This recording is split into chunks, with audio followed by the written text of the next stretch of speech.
From Commerce, Texas, this is Midwest Sports Saturday. Good afternoon. I'm Joey McWilliams. Glad to be here on the campus of Texas A&M-Commerce here in Commerce, home of the Lions, and I'm going to go ahead and get right to my first guest. We're a little bit after 4 o'clock here. It's about 90 degrees outside, humidity of 117%, I think. Yes. Technically, is that in the shade? In the shade. And we are in the shade right now. I'm here with Tim McMurray, the athletic director for the Texas A&M-Commerce Lions. First off, thank you very much for joining me. Yeah. Look, we have a fantastic game that is set up, and I know that you're a big part of that to be able to put that on the schedule. It is prior to the kickoff of the Texas A&M-Commerce Lions and the West Florida Argonauts. West Florida, I'm going to say the defending national champions, since there was no championship in 2020. They're the 2019 champions, taking on the 2017 national champions in A&M-Commerce. How are you fortunate enough to get something like this on your schedule? 2 of the last 3 national champions here in Commerce today. Joey, really appreciate the time. We're very excited to have our friends here at Midwest Sportsnet watching the game with us. And for the first time in 679 days, we're playing football at Memorial Stadium. So the athletic director is ready to run through a wall too, just like the players are. But tremendous job with our crew setting up the game today and getting ready, and a lot to talk about. But the way it happened, West Florida and Dave Scott, their athletic director, spent some time with them this morning. He and Coach Shinnick have the same challenges that Coach Bailiff and I do when assembling a schedule. We're not in one of those Division II conferences where you have your schedule, you have all 11 games, it's laid out, it's perfect. We have multiple, in our case, 4 non-conference opportunities that we have to fill every year, and it's a challenge when you are highly ranked in your region, when you've won national championships. I don't get as many return phone calls as you might think, or as much interest. So we actually put this series together originally to start last year in Pensacola during the pandemic, and then this was going to be the return game. Working with Dave, we kind of started mixing and matching schedules, and this is actually game 1 of a 4-game series that will return to Pensacola, and then we'll go to Pensacola for 2 years in a row and bookend it in Commerce in 24. So we're thrilled to work with them. They have the same challenges we do. They're still looking for games next year. And that's really how it worked out, because if you want to have any chance, and we want home playoff games here in Memorial Stadium, not to do the Minnesota, Washington, back to Minnesota, and parts unknown road trip we had to do in 17 to win it. If you want home games in the playoffs, obviously we got to get through a tough Lone Star stretch, right. But that's really the genesis of this game, and just great for Division II football. It really is, and to be able to have a matchup like that, that's a fantastic schedule. I really think that's incredible, because it goes a long way, too, I think, toward regional rankings. There's only so much that you can do if your entire schedule is solely a conference schedule. Yeah. And I would imagine to be able to maybe jump a place or 2, possibly with a similar record as someone else. If you played at West Florida, and if you're able to come away with a victory especially, that would seem to go a long way toward that home playoff opportunity. Yeah, and being on the NCAA Division II Regional Advisory Committee for Region 4, and fortunate to be going on my 5th year on that committee. How you do is obviously the first thing, but very close second is how the teams you play do. Okay, and so as an example, in 2018 we were 9-2 regular season. The 2 losses were the RMAC champion Pueblo and the Lone Star champion Tarleton. Mm-hmm. So our strength of schedule was through the roof. We were by far the highest ranked 1-loss team schedule-wise in the country. And I mean, my point is, if you want, we had a slip up last week against Midwestern. I hope we don't have any more blemishes, but if we go 9-2, 8-3 is probably a stretch, but the 9-2 with the right losses is very competitive. You're putting it a little more in human hands when you do that, right? But it's still an opportunity, and you want to play the best schedule possible, to your point. We're here with Tim McMurray on Midwest Sports Saturday. Excited to be here on the campus of Texas A&M-Commerce. It's a wonderful campus. I've been here a number of times before, a little bit before you took over in his 8th season. And I called games for Southeastern Oklahoma for a number of years, 2001 to 2011. Yeah. And a couple of years in between. But during a lot of that time, Southeastern was in the Lone Star Conference. And so I've made this trip It's about an hour and a half from my house, actually, a few times. And the campus has seemed to have just gotten prettier with each passing year. I know the field behind me is just better and better. I mean, this is a fantastic facility. Well, today, thank you. And today, and you're right, even from the time I got here in 2015, the campus has changed. We, aesthetically, certainly our academic offerings and programming, this big mega board behind us, it's the maiden voyage for it. We installed it in the spring of 2020, and I think that probably can tell our fans and people watching today, this is the first time we've gotten to use it in a college game. So we're thrilled. Josh Mank, as you know, has worked very, very hard, our head of strategic engagement. We're going to put on a great show today in the stands and on the board, and I'm very confident we'll match it here on the field with two great teams. Let's talk about what's going on in the field. I know we may get a chance to visit with Josh a little bit later on, and we'll see who else stops by here as we talk about sports throughout small college. A lot of Division II, a lot of NAI that we talk about here. But on the field, you mentioned there was a blemish already. And, hey, listen, even though conference preseason polls are what they are, and the Lions were picked at the top of the Lone Star Conference, which is year in and year out going to be a challenging schedule. And right off the bat, you go up against a Midwestern team that got off to an early lead, looked like things might be in control, and the Mustangs came back and came away with a victory. Tremendous opportunity for both programs last week. Got a chance to put our product on a big stage, almost 7,000 fans at Choctaw Stadium. We were thrilled. Can't say enough about working with the Texas Rangers. All right. We got a little snowstorm here. Yeah, let's. No, we're going to adjust. We're going to adjust. We're good. So we had a great time at Choctaw. They put on a great show for us. The Mustangs. There we go. A little help from Michaela. Thank you. Thank you very much. I'm gonna fix that really quickly. So while she's holding that up. All right, no problem. So what we had with those two teams, it's an old Lone Star Conference rivalry, and so what happens is when you get in that kind of game, one of the teams gets up by a large amount, and as Coach Bailiff said, we're up 23-0, and we put on our sunglasses and thought we were going to coast to the finish and be 2-0 and getting ready to play number one in the country, and that unfortunately is not what happened. And I think what it is, it's a testament to traditional Lone Star Conference football. If you had told me after the first two games of conference play, UTPB 1-0, Midwestern 1-0, WT 0-1, Commerce 0-1, I would have thought maybe, you had the year wrong on the schedule. But that's what balanced competitive football is. UTPB is in only its fifth year of competitive football, intercollegiate football, and that was a great win for them last Saturday. Midwestern State, they're ranked already. They're playing Angelo State tonight, kicking off the same time we do. It's Lone Star Conference football, and I think it was a good wake-up call because talking to Coach Bailiff throughout the week, our kids had the best week of practice they've had this season. So I hope it's been a refocus, and with a veteran team, 22 sixth-year super seniors, they know what happened last Saturday. They know they don't want to taste that feeling again. Well, first off, I have to hand it to you. You've handled running this show while I got into producer mode and fixed the set admirably. Thank you. I want to have you on with me more often. I got a little workout. My normal face for radio, I overcame it, and there you go. We kept it going. Teamwork makes the dream work. Exactly right.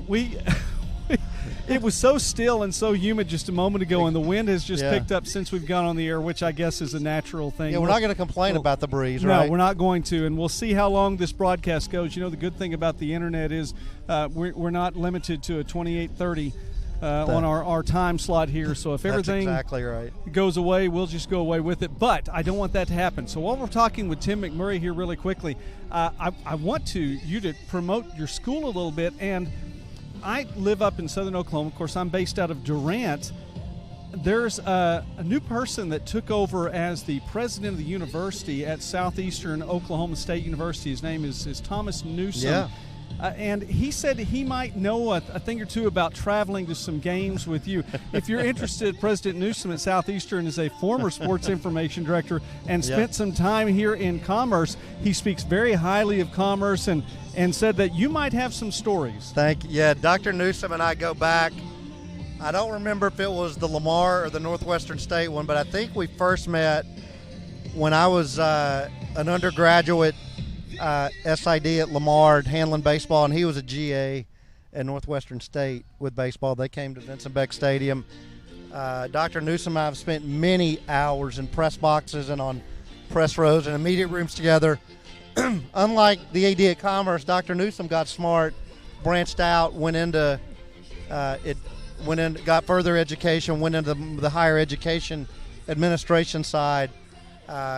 Came here as our vice president for student affairs early in 2018. Did a tremendous job here, built, put in some programming, and was certainly an advocate for athletics and how they can, implement with the institution some creative things. And now is certainly making a difference up in Durant. Hear great things about him there. Know a couple of the administration up at Southeastern Oklahoma. Seth Dutton used to be on my staff here, and so you got to build a little dream team there up in Durant, and really proud to call Thomas a friend. But yeah, one thing Thomas and I have in common is one of the many things. I got here in 15, he got here in 18, and we both got here in kind of the middle of the year, right? And so in 15, coming into that mid-year or mid-season, I got my first game was October 8th, 2015, and my job isn't normally sit still, and I had to be an observer, right? Because I had to understand these people had been, my predecessor Ryan Ivey had left in July. It was kind of it was patchwork to get from July to September, and a lot of youth and inexperience, but a lot of talent when I got here, and they were working hard. There were just some things I saw that, hey, let's just make sure we're doing things right and correct. And we were able to build that out over 16, 17, 18.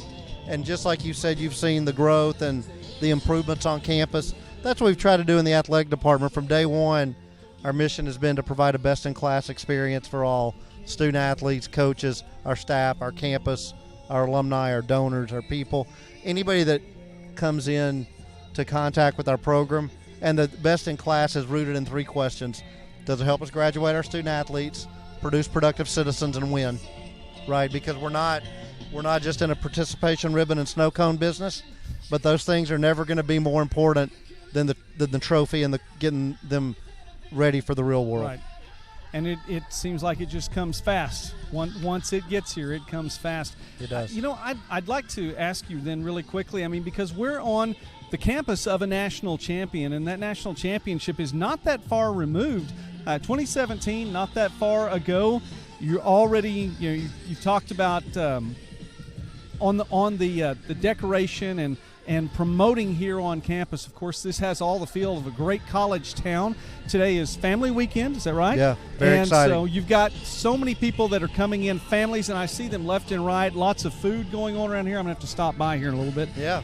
But even like, you talk already about I say already, the Harlan Hill Trophy Award winner. You've got a Harlan Hill Trophy Award winner. You have a national championship. So much to talk about, and it's still fresh on everyone's mind, I think. It's exciting. From 2017 to now, a couple of things that jump out to me. The national championship had absolutely nothing to do with the athletic director. But I tell you what was, I felt like my job, we needed to celebrate things that may not be as obvious to people. It's on the stadium here, Harlan Hill Trophy, NCAA Elite 90. That's the first time that any school in the country had ever done the metaphorical Triple Crown. Harlan Hill, Elite 90, and national champion all in the same year. That's really, really special to me, because the Elite 90 and the national champion, those could happen because it's, it was either going to be somebody on our team or West Florida that year. So that could happen. There's a 50-50 chance of that happening, that it lines up right. But to also have the Harlan Hill on the winning team that also has the Elite 90, that never happened. So we were very highly proud of that. So I felt like in 2018, the spring of 18, I felt like our athletic department we did everything we could. Our program did everything they could to tell the story. Obviously, our coaches are out on the road recruiting, and the kids know they're being recruited by a national champion, right?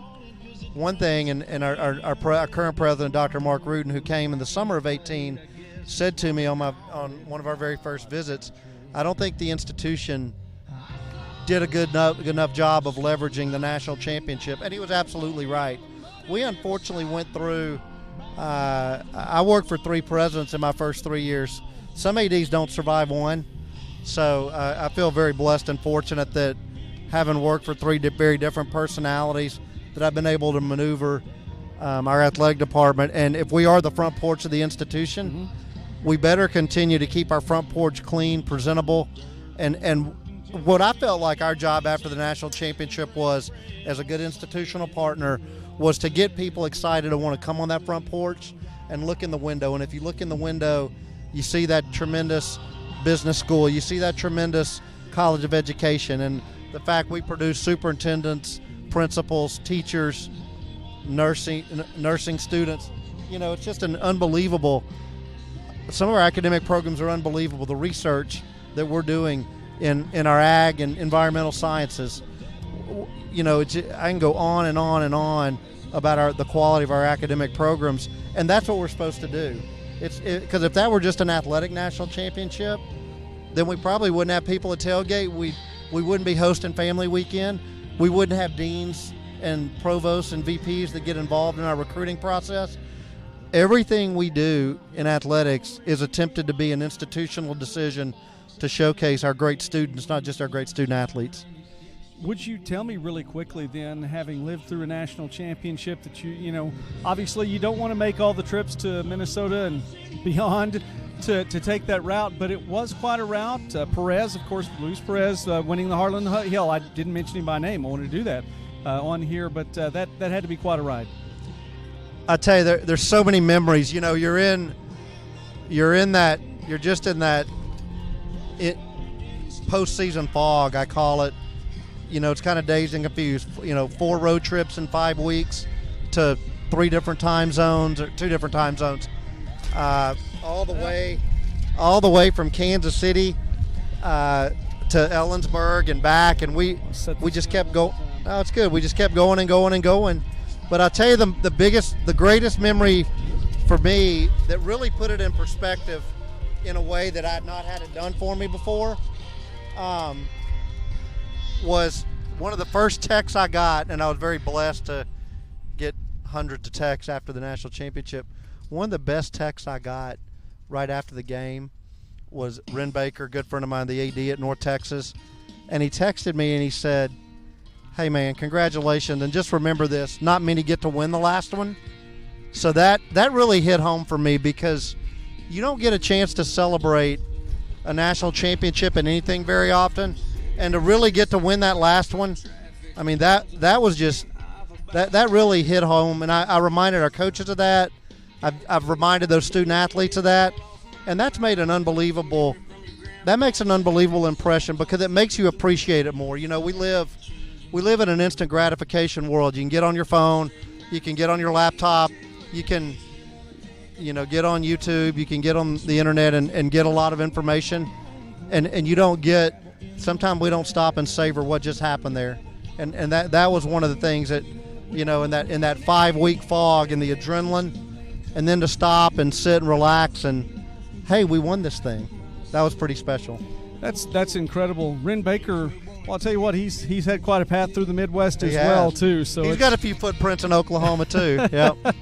Well, you're going to be picking up pieces of my game notes for, I think I'm leaving a trail like Hansel and Gretel. Well, I'm going to go try to chase them and get them for you so they don't run away. I'll tell you what, I want to make this short, because I want to make good use of our time here. And I have to tell you, thank you very much. You've been fantastic to get to not only visit with, so we can make a shorter show here, and we'll probably have some in-game reports then to make up for the length of this show due to a little bit of unforeseen wind. So that having been said, we got a big game coming up. We do.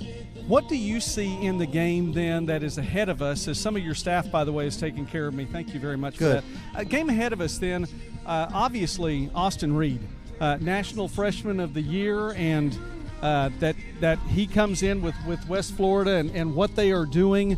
You were talking about Permian Basin being, not having a long history. That's West right. Florida doesn't have a long history either. They don't.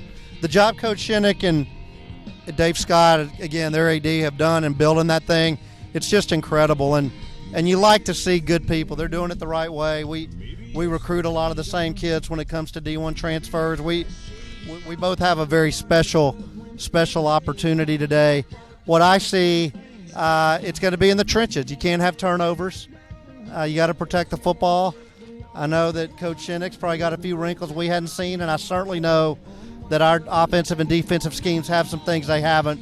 So I expect a good football game. I hope for a well-played one, and I hope we're 2-1 by the time we turn the lights off around 9:30 tonight. All right. Tim McMurray, Athletic Director at A&M-Commerce. Really enjoyed it. Thanks so much. Listen, you have made my day in more ways than I can tell you. I'm so thankful for just the smile on your face as things have kind of collapsed around us a little bit here, but we'll get it going. We'll have some in-game reports too, so keep that in mind, and we'll be excited to keep going. Before I sign off, since Josh is here, I want to promote him really quickly too, and say thank you to all you guys do, because you do a great job here. Yeah. Well, I appreciate that. And promotion has two different meanings with Josh. We always want to promote him because he loves the limelight, which I've got but we did really promote Josh this summer. And when he and I started talking this summer about what our external and strategic engagement can look like, he's been a rock star. The reason that everything looks good today, that it looks great today, is because for 5 years he's epitomized best in class. When I think of best in class, I should have a bracelet, WWJD, what would Josh do? And I really mean that. And he's been a loyal soldier, and Josh and I can fuss and discuss, but disagreement never means dislike. I understand. And that's all right. Right. He's awesome. He runs the game. He sets you guys up. He's built a communications and creative team. And so our alumni and our donors know more about what's going on in our athletic department than a lot of programs that have larger resources than us, because of our strategic engagement strategy that shines through. Okay. Well, Josh is the man, and I think he's already taken care of some other things communication-wise. So if the set holds up, we may get to visit with Charlie Chitwood, the play-by-play gentleman for the A&M-Commerce Lions. In the meantime, I'm going to go ahead and let Josh take your place. Thank Awesome. you so much, sir. God really bless you. Appreciate it, man. Thank you for letting us come to campus Appreciate today. it. Go Lions. Of course, here we are on Midwest Sports Saturday. Josh Mank is getting the rundown here. He's learning that he may have to put his right hand up and support the set. Well, so that's we'll make it happen. That's all right. One of my sayings is there's always a way. There is always a way. Listen, we've got a good football game that is getting ready to be played here in about an hour and a half, and I will have picked up all of my game notes between now and then. In the meantime, though, what's going in to bringing in the number one team in the country? I mean, this is a big deal, too. Not only are you guys historically sound in recent years, but you're bringing in some quality competition. Well, the thing is, with the way the D2 regional structure is set up, to qualify for the playoffs, you can't just win. You have to have good wins. And beating the defending national champion, or even playing the defending national champion, you can't hurt you in strength of schedule. There you go. And so if you're going to be the best, you got to beat the best. So let's do it. All right. It's gotten a little bit hotter today, which is why we brought out the tent. This is the first time we brought out the tent in 2021, but we definitely didn't want to melt the equipment, although at this point, that's fair. We may find ourselves somewhere, maybe in Waxahachie. I think if I hang on to the set. This is eastbound. This is East Texas State. The wind's going to blow east. Okay, well, we'll just hang on for the ride. Josh Mank, who's the Sports Information Director, give me the official title. I'm now the Senior Associate AD for Strategic Engagement, so I'm also in charge of promotions, marketing, fundraising, sales, all that good stuff. Anything that we can do to engage people, whether it's alumni, fans, donors, season ticket holders, with the Lions, that's what we're going to do. All right. If you hang on to that for a second, I am going to... All right, there we go. So I know how to. This is going to look good on the on the clips when it's all said and done. That is all right. This may turn into an audio show. There's nothing wrong with that. No, I've got a good handle on it now, so I'm just going to hang on like this and forget the notes. I know what I want to talk about with you guys. I mentioned that Dr. Thomas Newsom was sending word to Tim McMurray, so I will also mention from Turan, Oklahoma, Seth Dutton. Oh, my gosh. Hi. Duddy and Newsom? I mean, that's a fighting Austin College Kangaroo distinguished alumnus and a man who happened to get a degree from the Harvard of Bryan County, so... Those are two fine gentlemen. That is exactly right. Okay, now with West Florida coming in, of course, Texas A&M-Commerce 1-1 now on the season after a tough loss last weekend. That's one of the first times, that Texas A&M-Commerce, well, obviously first time this season, playing on a neutral campus. How was that? Yeah, first time since 2014. We were playing at Choctaw Stadium, the old Rangers ballpark. Used to be the Globe Life Park and 17 other names. It was a fantastic experience for our kids, especially. We had a great alumni turnout. Most of our alumni live in the Dallas-Fort Worth area, and for some of them, that's an easier game to get to than this even. And we wanted to put on a good show, and we had over 6,500 people there for when it's not on campus. And we're not giving away tickets. We don't give away tickets here, but it's a little more expensive there too. It was a great turnout by both our crowd and the Midwestern crowd. And to get to watch a game like that, unfortunately for the Lions, came up on the short end after a 23-0 lead. But still, you gave the fans something to stay till the very end. Yeah, that's one of those games where every game has 5 plays you don't remember that turned them. This game had 5 plays you remember that turned the game. And that's what happened. I mean, you got to 23-0, that's great. It's fantastic. Everybody loves it. But you got to keep your foot on the gas or somebody will come back on you. And that Midwestern team, they've got a wily old coach over there in Bill Maskell. He's been doing it for a while. And he knows how to come back and win. And that Commerce Midwestern rivalry seems to have its fair share of games like that. I'll tell you what, between Coach Bailiff and Coach Maskell, the Lone Star Conference has some characters for coaches. Absolutely. You were there on LSC Media Day, and quotable was the quote of the day, I'm sure. Very, very much so. I am here right now with Josh Mank, and I'm thankful for your time. I know you have a lot to do getting ready for a football game. First football game in, 679 days, if I remember correctly. My new SID, Avi Meta, did the game notes, and I've been so busy I haven't even had time to look at them yet, but it's a good thing. All I got to do is push buttons and make things look good. We haven't come up with a good name for the big screen yet, like a good nickname, but I'm also in charge of the playlist right now, too, so I'm trying to make things work. Okay, but look who's here. Well, we're gonna get to visit with one more person here before you hand the mic over really quickly, and I'll definitely talk some football because I want to hear his take on football. But what do you see in tonight's game? Lions need to be angry. Need to remember what happened last week. It's time to hunt.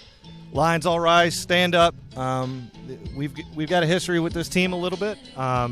We've seen plenty of them, and one thing I can guarantee you, I can't guarantee a result, but I can guarantee effort and preparedness. All right.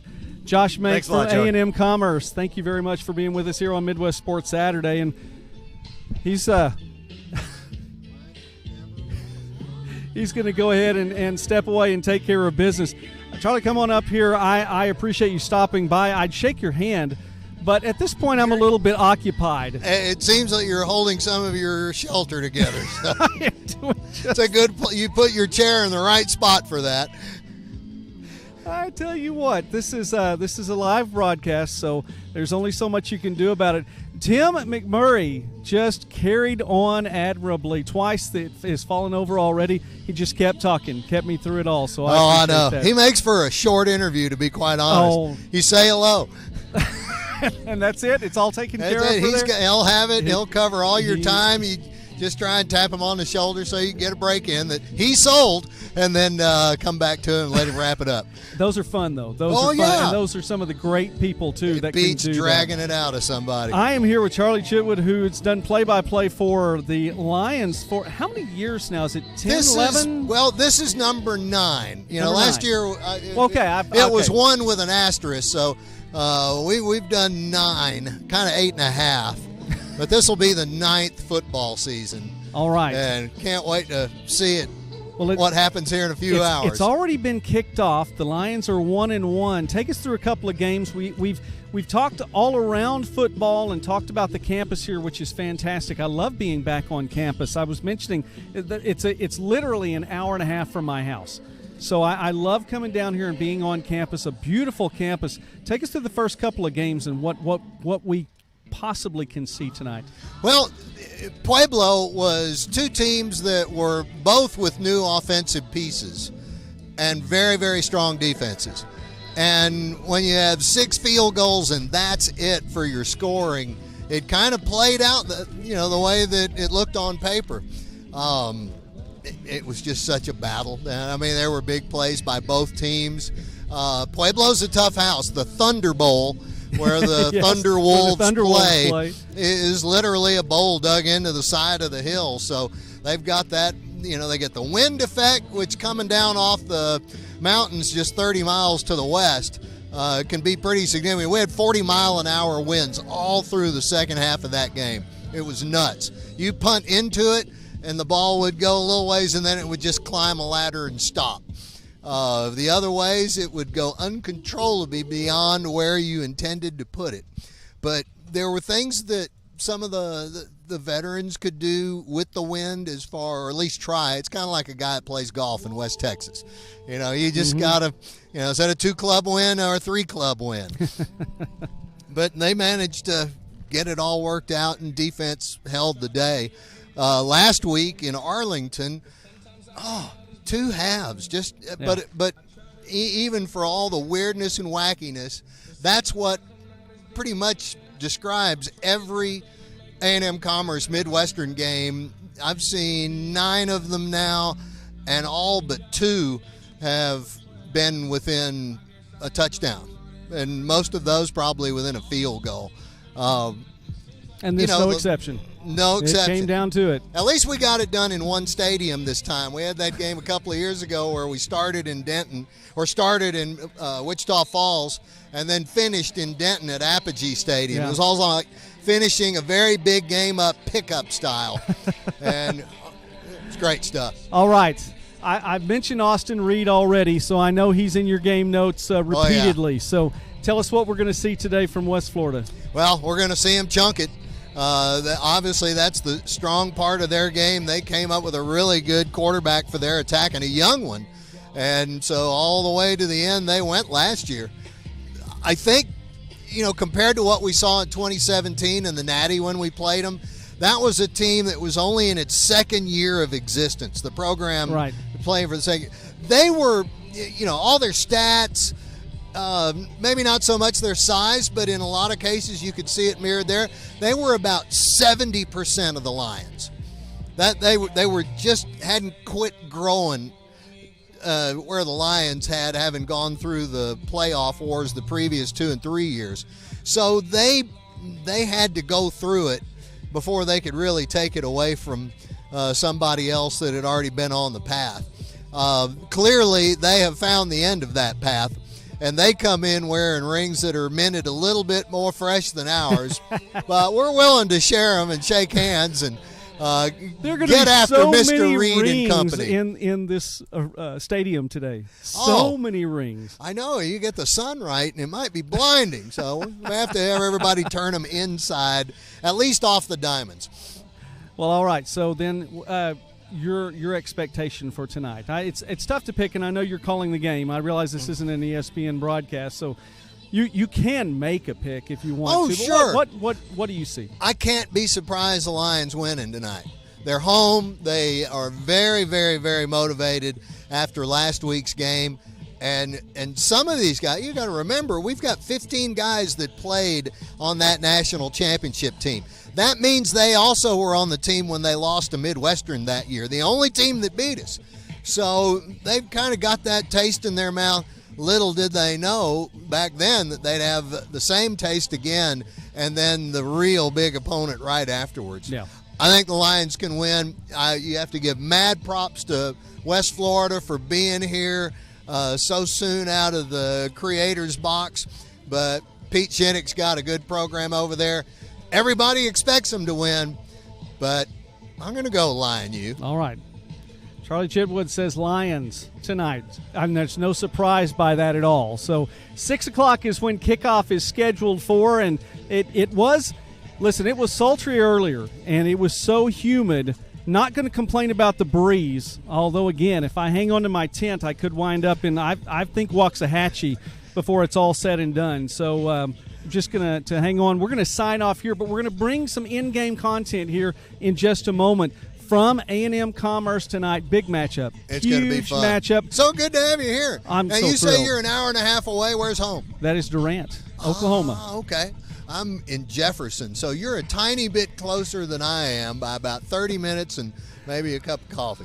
Well, depends on where you get the coffee. True. I don't know. You know, it's a privilege to be here. I actually did play-by-play for Pottsboro High School for a couple of years, so no stranger to making these North Texas stadium trips, and called a game here or two in my time, and of course for Southeastern Oklahoma for 11, 13 years. Anyway, right. So Charlie, thank you so much. Gosh. And I appreciate you stopping by. It means a lot that you came by and visited with me here on Midwest Sports Saturday. My pleasure. Thanks for coming. It helps the big game day atmosphere, man. It is a big game. All right, this is what we're going to do. We're going to go ahead and sign off from the live spot right now. We'll do some in-game broadcasts. We're going to make sure that the tent does not blow away, and our next Midwest Sports Saturday likely will not have the tent. Even we're hoping for the cool weather to come in, so the tent's here to keep the equipment from melting, but we still don't want to, wind up somewhere over the rainbow. Just need one tent stake. That's all it takes. That's not. Okay. A good one. Well, it takes a really good one. Big one. I want to say thanks to Charlie Chitwood, to Tim McMurray, to Josh Mank, and to you for watching today here on Midwest Sports Saturday. Please subscribe to the channel. We appreciate that. It helps us grow, helps the business grow, and we want to continue bringing you good coverage of small college athletics throughout the Midwest and beyond. Coming up at 6 o'clock, it is Texas A&M-Commerce hosting West Florida. Be watching and listening. By the way, can they listen to you? You bet. Go to ketr.org, and you can get the audio feed straight from the Mighty Mothership. Or, of course, you can always plunk down your $10 on the Lions Sports Network and get video along with it. So, all right. Got your choices. All right. Thanks, man. Thank you very much for watching. God bless you all. Thanks for watching Midwest Sports Saturday. More here in a little while. Keep it here on the channel, Midwest Sports Net. Go Lions.